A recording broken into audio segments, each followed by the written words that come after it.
Well, hey now, welcome to Fitz's Electric Bar, and I am going to talk a little bit about another rock and roll movie that I went to see. Most people have been posting their thoughts on the Bob Dylan Complete Unknown. One of the funniest things about that particular movie was somebody said to me, the thing I didn't like about A Complete Unknown was that I didn't really get to know Bob Dylan and who he was. I'm like, well, that's the point. He's a complete unknown. He's an enigma. That's why we love Bob. On Friday, about five or six of us went off to see the opening of the Led Zeppelin in IMAX. And Becoming Zeppelin, experienced it in IMAX. So 70 mil, sound was fantastic. Just great to see a rock and roll movie in a theater. In fact, I would argue that that's the only place you should see a rock and roll film is in a theater. So I just wanted to share some of my thoughts about this. And I'm going to give you a little bit of context first in terms of what kind of Led Zeppelin fan am I, so you can weigh that against some of my comments. So I am not a dyed-in-the-wool Led Zeppelin fanatic. Quite frankly, Zeppelin for me, when punk came along, became a band that I wasn't that interested in. It wasn't that I evaluated whether they had much to give. It was just that I have often said this, the moment that punk came, all of my stuff that I was listening to up to that point in time, Zeppelin, Foghat, Aerosmith, Bad Company, everything moved to the very back of the milk crate, and for the most part didn't come out again. Zeppelin, obviously, I hold a special place in my heart. Well, I shouldn't say obviously, but I do hold a special place in my heart, especially because of the age that I was at when they were releasing some of their iconic albums. So for me, the first record that I really became aware of and that really grabbed me was Led Zeppelin II. This is not an RL. This is not a Robert Ludwig mastered record. I love the story about that one. In a nutshell, my understanding is that Ludwig mastered it so hot that the turntables, the needles were skipping right out of the groove. And so it was remastered. And those particular hot masters are very valuable on the market. Anyways, Led Zeppelin II, what I really remember was, I don't know if it was on the radio or, because I don't think I had even a turntable that I was listening to. So I would have been 14 or 15 at the time. Piece of music that I hear, and I think of these two songs as being really of one piece, although there is a separation between them, and that's Heartbreaker and Living Loving Maid. I remember when I first heard this, Heartbreaker, again, these songs are like 4 minutes long for Heartbreaker, so just your average length song, not a long extended track, and then Living Loving Maid, which just seems to be a single beat between the end of Heartbreaker and the beginning of Living Loving Maid. But I thought those two songs together were just magic. Absolutely loved them. Listened to it all the time. I must have had it on cassette, probably something that I taped off of some, the radio or something. In the early days, I really didn't have it going on in terms of a sound system. But this was the first Zeppelin that I got into, so it wasn't chronological. The next big one for me was really jumping on to Led Zeppelin IV. And another amazing thing about the band was just creating album covers that had nothing to do with the band, right? No band image anywhere. And for a young teenager, the Led Zeppelin mystique and everything was fantastic. I never got a chance to see them, but this is as big a high school record for me and many of my age, as any. And Stairway to Heaven, I always laugh because Stairway to Heaven would end virtually every dance, every dance that had was playing records. Sometimes even after the band, whatever band was playing, had left the stage, they'd put on Stairway to Heaven, I think is my memory.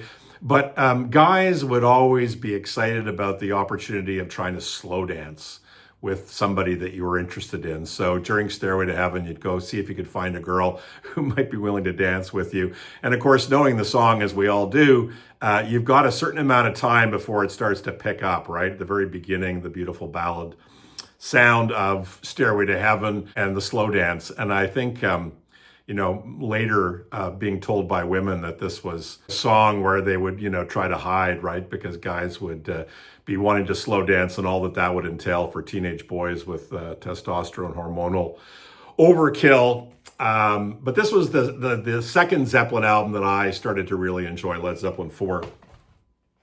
Much later, I started to really enjoy the first record, more of the blues rock kind of stuff on this first record. And this is actually my wife's Japanese pressing, which is kind of cool. It's got everything in the English lyrics, and also, I guess, are those Japanese? No, those are Japanese liner notes. I don't think those are the lyrics. But very cool, Led Zeppelin I. So, and then in university, another kind of marker for me of an album was physical graffiti. I think I first heard this in high school, but in university, this was one of those albums, and particularly the track Kashmir. The heaviness of that song and just showcasing Bonham in a huge way was a very important album and song for me at a time, first year university, when you're just absorbing music and sharing it with new friends. So we went off to see Becoming Led Zeppelin. What are my first kind of thoughts about the movie? Well, first of all, so good to hear their music on a loud sound system, a really clean. You know, one of the things I've been finding as I go to see music documentaries or music movies is just the quality of the sound and what they're able to do with, I guess, old footage and old recordings, and to be able to remix, remaster, and present them in a way that is just so clear. You know, one of the big ones for me was Summer of Soul, the Questlove documentary. The quality of the sound. So you have these great performances, well captured. In the past, it would have been very muddy sound, almost bootleg quality, but they've all been remastered or remixed and remastered, and they sound absolutely great. So Led Zeppelin, hearing the power and the grandeur of Led Zeppelin in an IMAX theater, fantastic. I mean, there's just no denying the power of the band. The other part for me was John Paul Jones. So he, what I kind of really took away from the film, he was very articulate, very sort of playful, and he was a very skilled musician on keyboards as well as, of course, bass. And also the way that he and Bonham locked in. You know, Bonham is somebody who's became a legend, and probably in part because of his early death, but also because of his just absolute bombastic drum style. Different than Keith Moon's, different than many other of the drummers of the day, but just, you know, epitomized what later became, you know, heavy metal music, I suppose, or hard rock. He was just the epitome of that. And so all of the sound of their live performances and things like that, just fantastic. So any of you Zeppelin fans, you've got to just go and see the documentary just based on that. It covers the period from, I guess, the Yardbirds. I mean, it obviously talks about their childhoods, and there's some fun little pictures of like young little Robert Plant looking like little Lord Fauntleroy, you know, and in these little cute suits and stuff like that, and old black and white photos looking cherubic. And those are fun as well. And the coming together of the band. I did find that there was too much of this sort of contextual videos of what was going on in the 60s. So the obvious stuff, you know, landing on the moon, civil rights, things like that. And didn't seem to really add a lot to it. The performance is one of the really good things about it, was that the songs themselves were allowed to basically play out. So sometimes with documentaries, there'll be just snippets of songs and you're left frustrated. You want to hear the song, and they do a really good job of basically letting the music, for the most part, play out from beginning to end, and they don't cut it short. There are no real, for the most part, talking heads, except for, that I can think of, except for the actual three remaining members of Led Zeppelin. So there's good and bad with that, you know. It's really great to have them really talk about their life. And when you think about, you know, getting at this stage of their life, to have that recorded and captured is really wonderful. The part I really missed a little bit was when other people talk about the power of a band, you know, of Led Zeppelin, and contextualize them. I really enjoy that, because you can see the excitement of other people talking about what that band meant for them, and there wasn't really any of that in the movie, which I found a little bit wanting for my taste, again. And to continue with my disclaimer or my caveat is that I really enjoy documentaries where things are contextualized and you learn more about what's happening both in terms of other bands and artists around that time. What are they doing? Where does this band fit within that context? How do they feel about their contemporaries or peers or colleagues? Who did they like? Who did they not like? It's not that I like the salacious stuff, but I do like that kind of honest expression of, we saw these guys as competitors, or we didn't really get on with them, or I really enjoyed, the way he played, even though it was completely different than the way I played. That kind of stuff I really missed. I would have loved to have heard more about their manager, Peter Grant, who was sort of a legendary terror, who did everything he could to basically protect the band and pursue the band's interests. And I would have loved to have heard a little bit more about him. Because of the band members' participation in this and allowing for the music to clear their rights, so that they could play the music, everything was very much from Led Zeppelin's perspective, from the band members' perspective. So, understandably, they don't want to get into the excess. They don't want to get into some of the challenges, the band members, of some of maybe the egos and things that were going on.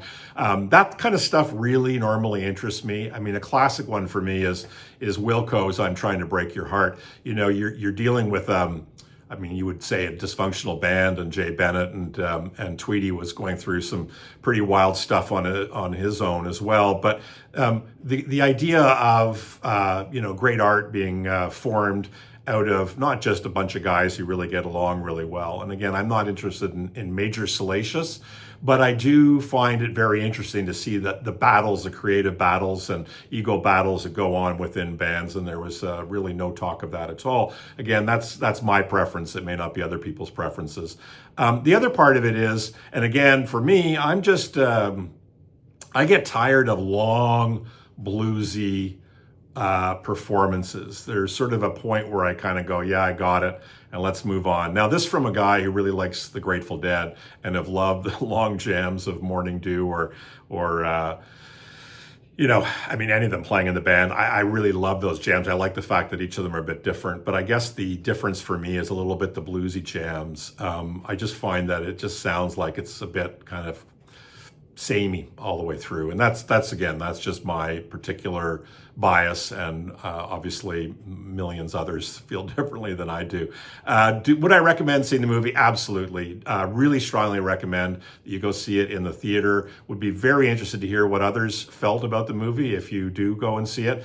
Maybe comment below. Becoming Led Zeppelin. Do go see it. Highly recommend it.